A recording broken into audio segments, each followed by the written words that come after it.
Joining me now, Howard Franklin, Democratic strategist, along with Kayleigh McEnany, RNC spokeswoman. Howard, I want to start with you. What's your reaction to that? Because it felt like Nancy Pelosi went into the same old bag of talking points. And ironically, when she talks about infrastructure, I think there's been an offer to do an infrastructure deal since President Trump was inaugurated.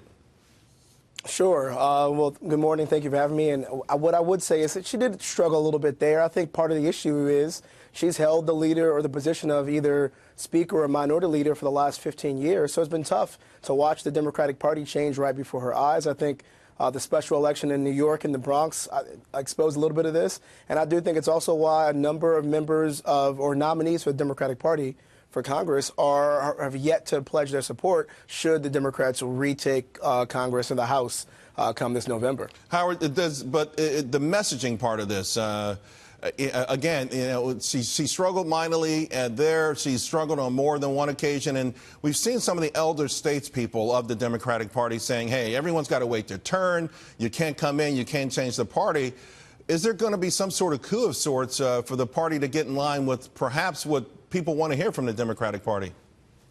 Yeah, I mean, I would say, and I think it would come as no surprise that Democrats and Republicans to some degree have had a tough time messaging as the electorate has changed. I don't think either party is really standing on a foundational message that folks understand. Obviously, with a president in the White House, a little bit easier for the Republicans to say, we're getting behind this guy and we're going to follow his lead as it relates to his policies and his rhetoric. I think without that leader and without coalescing behind a single candidate for the presidential in 2020. Until we get that, I think there will be a little bit of mismatching in terms of the message from Democrats. But, you know, for quite a while, the parties had a tough time translating what happens in Washington to what it means in the rest of America. And Kayleigh, do you think or do you invite this sort of message that the Democrats are running on just anti-Trump?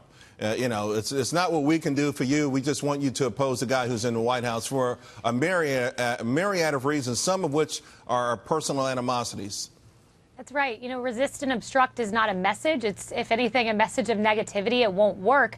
And Nancy Pelosi, it's really interesting listening to her attempt to craft a message because she is directly lifting the agenda of President Trump when she talks about higher paychecks. That came in the form of tax cuts. When she talks about better paying jobs, that is coming in the form of wages growing at the fastest pace they have in 10 years. When she talks about infrastructure, as you noted, this is something President Trump has put forward. So she's trying to steal essentially the agenda of President Trump because it's working for the American people. Democrats, if they don't get a message, they're going to be in a lot of trouble, not just in November, but come 2020 as well. Let me ask you about November, Kayleigh, because it's obvious that this is now the Republican Party is now the party of Trump. Now, some people say that in a way that they think has negative connotations, but you know, all the folks who had the big wins in these primaries were backed by President Trump. In fact, there were some remarkable come from behind victories. But now how does that play out in the general elections, particularly when the Democrats should be more energized?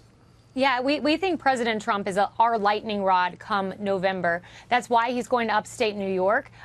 In that area in particular, he flipped 12 counties from President Obama's column to his column because he has the unique ability in all parts of this country to energize the base and to bring in new voters. So we plan on deploying him across the nation. He'll be in West Virginia soon, of course, looking to topple Joe Manchin there. He was in Tampa, Florida recently. He will be deployed across the nation because we do think he has the ability to come from behind and really be the person who shores up some of these really vulnerable races. All right, guys, I want to switch gears here and talk about the Mueller mayhem, if you will.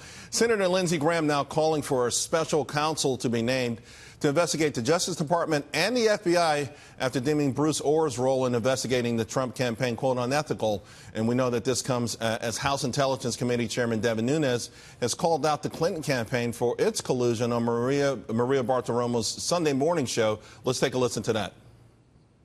When it came to the Trump campaign, it was corrupt, it was biased, and I think unethical. Mr. Orr should not have had any role in investigating the Trump campaign because his wife worked at Fusion GPS.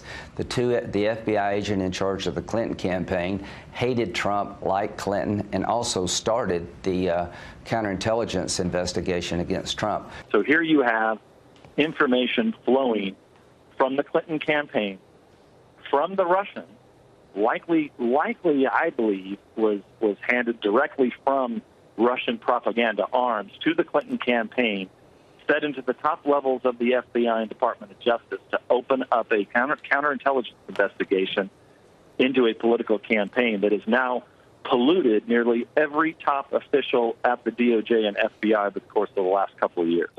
Kayleigh, is there an appetite by the American public for investigations of the investigations, or at this point would it be a smart move to just let this run its course?